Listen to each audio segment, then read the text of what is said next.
Good morning, everybody, and welcome back to my channel and another vlog. I apologize that I haven't done a vlog in a week. Yeah, it's been about a week. 5 of those days I was home on my home time, so I don't vlog when I'm home because the wife doesn't want to be on video. So that's that. So, had a pretty good time at home. Cleaned out my truck, took out the passenger side cabinet.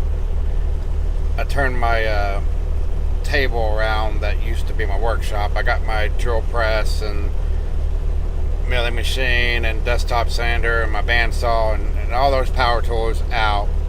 And I've converted it to a workstation, an office. To edit my videos or do stuff on my laptop or whatever. It's still pretty messy in here because I'm still organizing. So I did that. I installed those quarter fenders on my truck.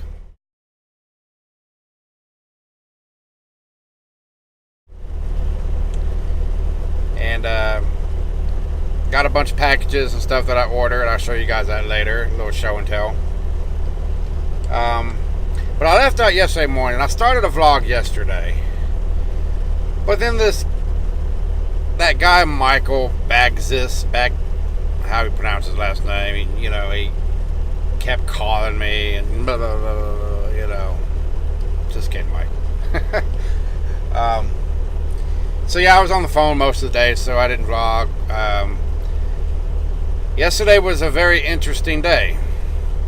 I left the house, bobtailed up to Louisville, to JBS, pick up an empty trailer. And then I picked up in Buckner, Kentucky, which is just north, exit 17 north on 71, just north of Louisville. Picked up at Carriage House or Tree House or whatever it's called. But on my way there, after I picked up my empty, I noticed in the median, because I was heading northbound, and in the median there was this deer caucus, and there was like these 2, 3, 4 buzzards or vultures or whatever the hell you call them, which is, chowing down like they usually do. Well, I guess one of them decided he had enough, so he wanted to, fly away, except he flew in the path of my truck, and he hit the very kind of like where the bottom of my windshield meets, and then there's my windshield, and then there's a gap because there's the wipers and stuff, and then there's my hood. Well, he hit the very edge of my hood, bounced up, hit the windshield, and then got wedged up into my visor up there. So I'm driving down the road here with freaking big old leg with these big old sharp talons or claws or whatever you call them, just dangling in the center of my windshield. I'll show you here pictures in a minute. And so I'm like, well, crap. Now I'm gonna have to open up the hood, climb up there, and pull him out. Well, right before I got to the exit where I was picking up at, his legs started going like that, and I was like, oh shoot, he's still alive. So anyway, I got off the exit, pulled over to this whole wide area on the shoulder there, and I got out and looked, and sure enough, he was alive because he was just looking at me. And I was like, well, now I got to figure out another way to get him out. So I went, grabbed one of my load locks, and I gently got the load lock kind of like above him, and I gently kind of pulled him down, and at the same time he was squirming and wiggling. Next thing you know, he just dropped down, and then I bolted back to the back of my truck because I didn't know if he was going to attack me or what. So I put my load lock back up, and then I walked back up, and he was just sitting on my hood, just looking, So I took pictures, and then I got into my truck, and as soon as I got in my truck, he jumped down and everything. Here, let me show you some pictures of what happened.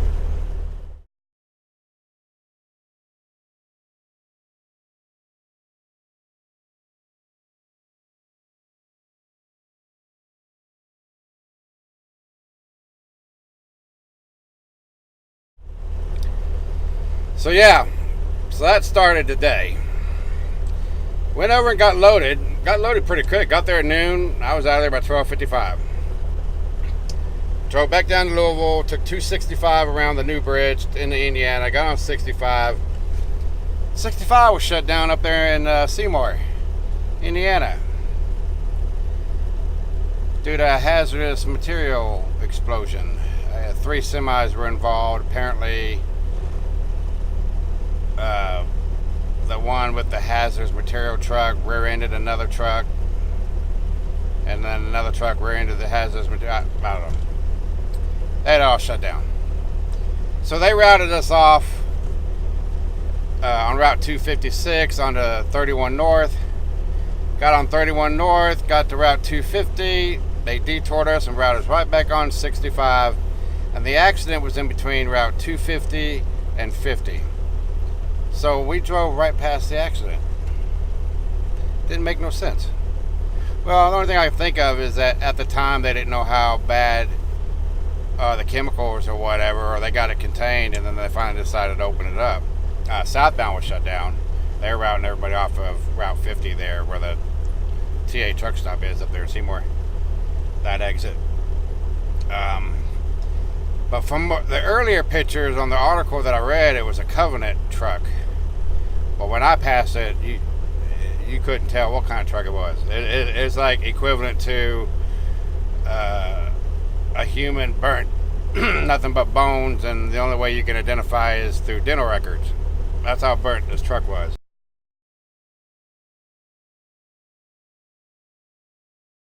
And it was still on fire when I drove by it. I mean, they had all kinds of emergency vehicles out there and everything.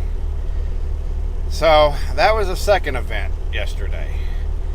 And then Gary, Indiana was shut down west of 65 on 9480 there due to power lines going across. But they got that cleaned up before I even got there, so that was good. So then I made it to my destination, delivered at 4 o'clock this morning. And now I am I'm heading up to Little Chute, Wisconsin to pick up, going to Indianapolis, which I'm hoping I get there before like 2 a.m. in the morning before that freezing rain hits. Once I get there, the freezing rain can come in, because I'll be shut down for 10 hours anyway. I think I deliver at 11 o'clock in the morning anyways, so. Well, yeah. So now I'm going to head up here to pick up my load, and I will update you guys later. Alright everybody, I have made it to my shipper. They didn't tell me to go to the truck stop. They said park up against the fence, so that's a good sign that they may get to me soon, hopefully. So while I'm sitting here waiting for them, I thought I'd do a little show and tell of some of the projects that I'm doing that I currently couldn't do yet. And so yeah. One of the things, now these are, I guess, pretty much Christmas gifts to myself. One of them is, I got that new Joby 1K kit, little tripod. It's actually real comfortable. And it's a lot sturdy. It's a lot sturdier than my other one. This one's more comfortable too, but it just feels a lot better. So my wife actually got me this for Christmas, which is great because it's what I wanted. Then I ordered these 2 mounts right here. These are the Joby grip tight or tight grip mounts or whatever. And the reason why I got these, I'll show you.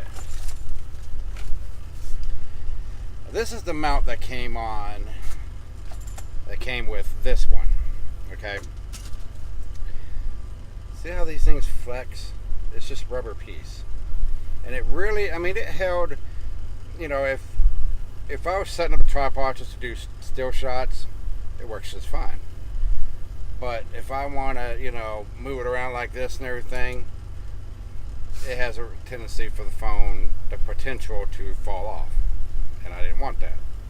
Because when I vlog outside my truck using a tripod, I use my iPhone 10 because it's got better video. So I bought two of these mounts.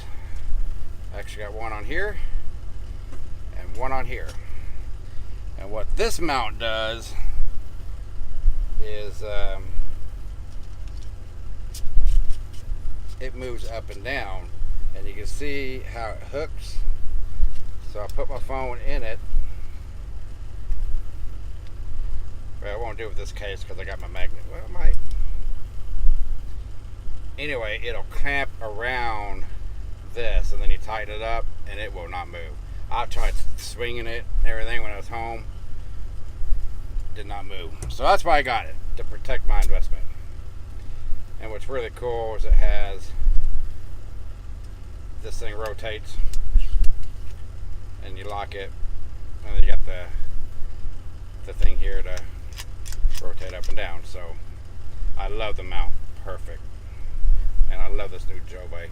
I can see why a lot of YouTubers, a lot of vloggers, this is the kind of tripod they use. Some use, the bigger ones because they got the bigger cameras, but since I'm using my phone, I got the small one, and it works great. So that's one thing I got. Other thing I got is this big boy, the DeWalt 20 volt max angle grinder, because I needed it to cut the old sleeves for my quarter fenders off because they were rusted on there, and I had to cut it. Just cut it, no problem. And I bought the 5 amp hour 20 volt max batteries to go with it. And what's good about these batteries is it's got the battery indicator here.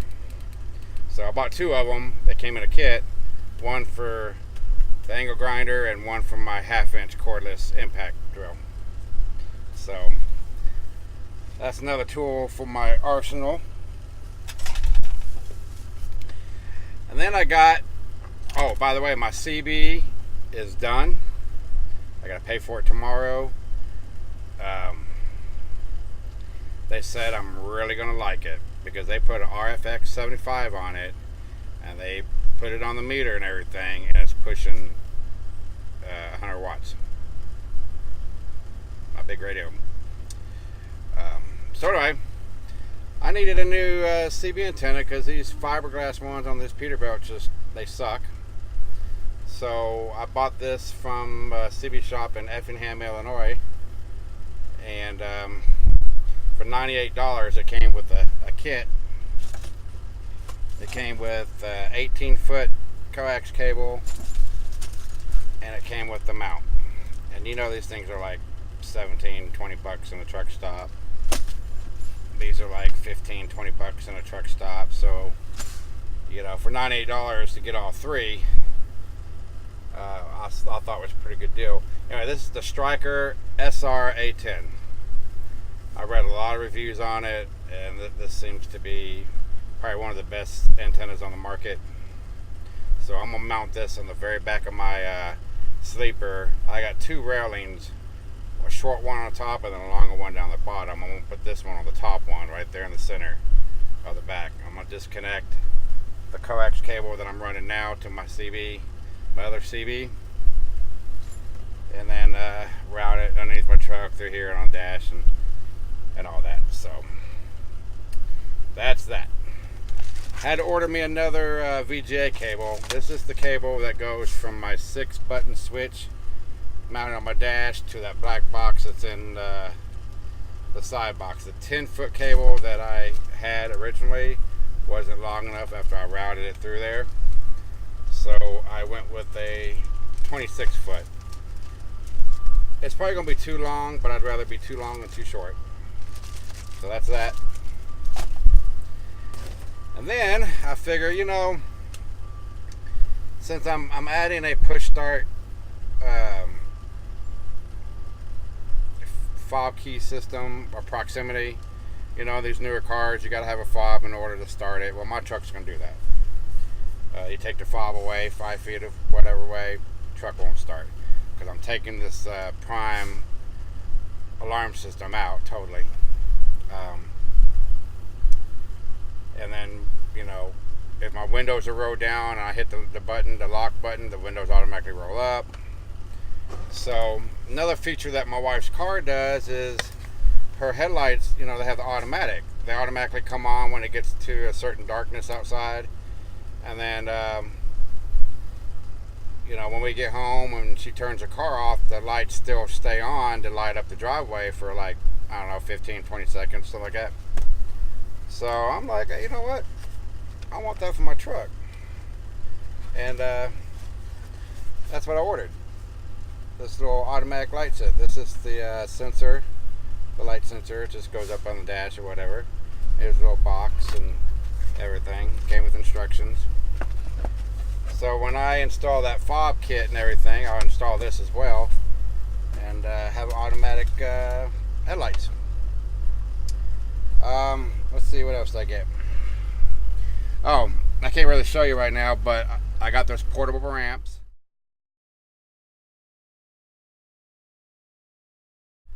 So now I can, I'm kind of leery to pull my steers on them because all the weight of my truck is obviously in the front. They say 16,000 pounds, but they mean 4,000 pounds per, I don't know, it's weird. 4,000 pounds per ramp, or 8,000 pounds something, or 16,000 pounds gross vehicle weight. Well, my truck with full tank of fuel is just right at, or maybe a little bit under 20,000 pounds.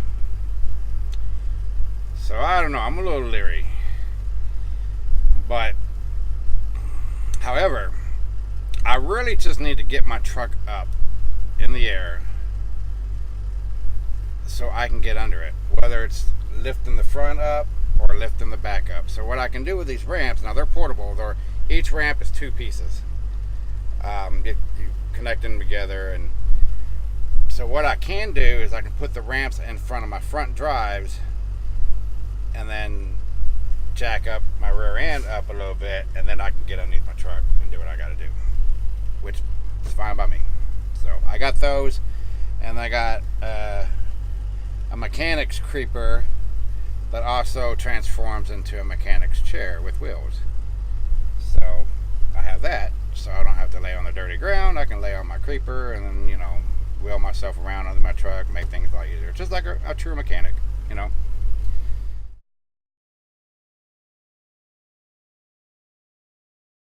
So yeah, that's that. And I got a couple other things in there. I got these little rubber sheets that I'm going to put behind the spotlights I'm putting on the side. Instead of putting metal to paint, I'm gonna cut the sides, and I'm gonna put a thin rubber sheet in between the mounting bracket for the light and my paint or my fairing, so it won't scratch the paint or scratch the truck up. I got that, and I got another case for my phone and an adapter and everything, which is, I'm kind of modifying it, and it's going to be my case. When I'm vlogging, I'll take the phone out of this case and put it in another case. And then I had to take it out of the original packing.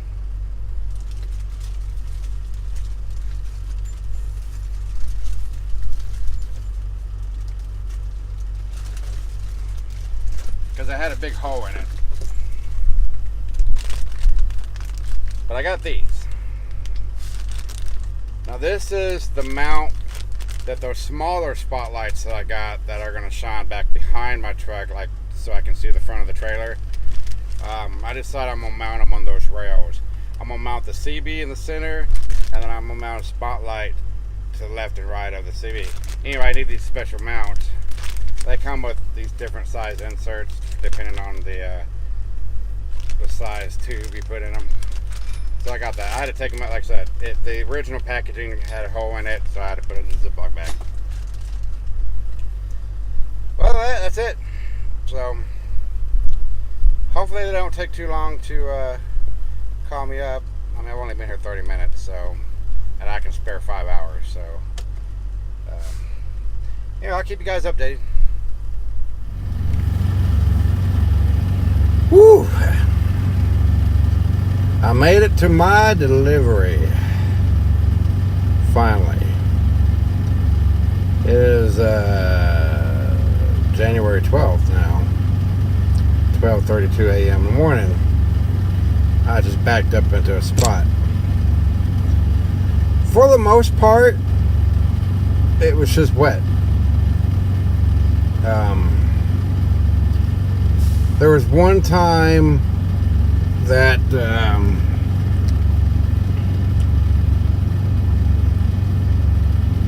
I have an iPhone, and I use the weather app on the iPhone, and I'll program the cities along the way that I'm going. And I'm in Indianapolis. It's currently 42 degrees, raining. But here at 2 a.m. it's going to be 31 degrees and freezing rain.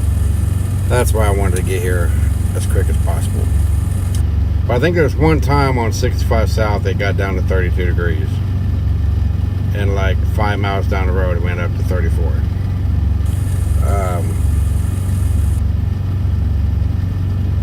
So yeah, I left just in the nick of time, got loaded and got down here. But I stopped at the Flying J at the 139 there in Lebanon.